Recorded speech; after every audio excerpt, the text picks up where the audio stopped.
Welcome to the AutoRepair Cloud channel.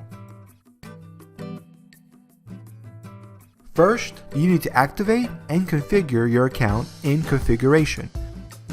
To do this, you need to first go to Configuration, then Financial, then Shop Suppliers.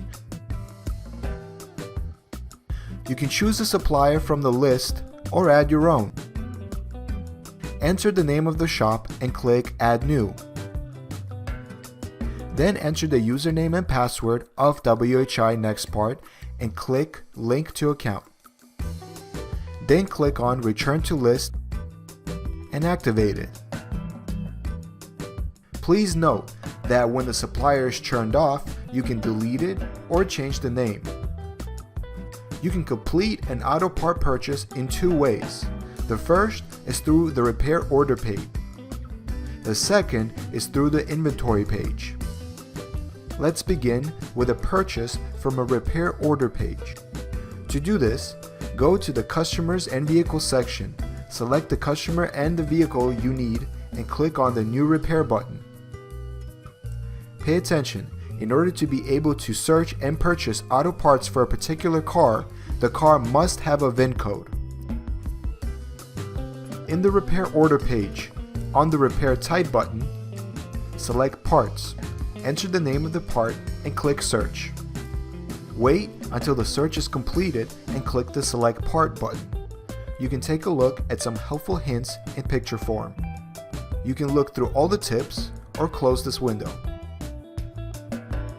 After that, the WHI Nexpart page opens, where you can select the part you are interested in.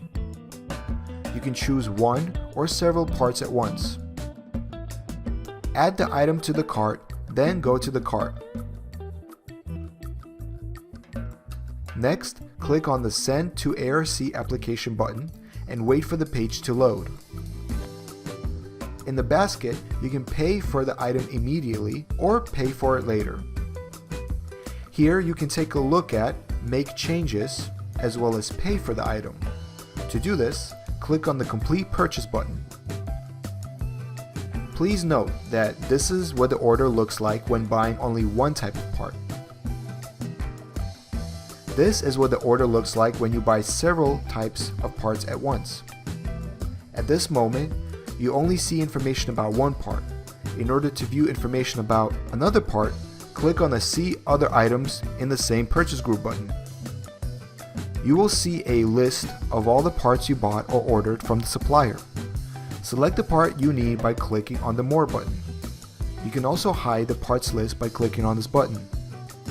Let's now consider buying parts through the Inventory page. Go to the Auto Parts and Inventory section. Select the Inventory tab, click the New Inventory button, and enter your spare part data. Select the category, type in the part number, and click the Save button. On this page, you can keep track of your spare parts, add new orders, as well as keep track of incoming and outgoing parts. In order to buy a part, you need to create a new order. Choose the number of parts you need and click Add. Now click the Select Suppliers button to select the supplier. Please note that the purchase of spare parts through the inventory page is carried out with the parts number and does not depend on the car. A purchase through the repair order page is carried out by the name of the part and directly depends on the car. If you need to, you can add a car by clicking on the Select Vehicle button. On the search page, select your supplier by clicking on the Search Part button. Thank you for watching this overview of our client web portal. If you find this video useful, click the like button and subscribe to watch other videos and stay updated.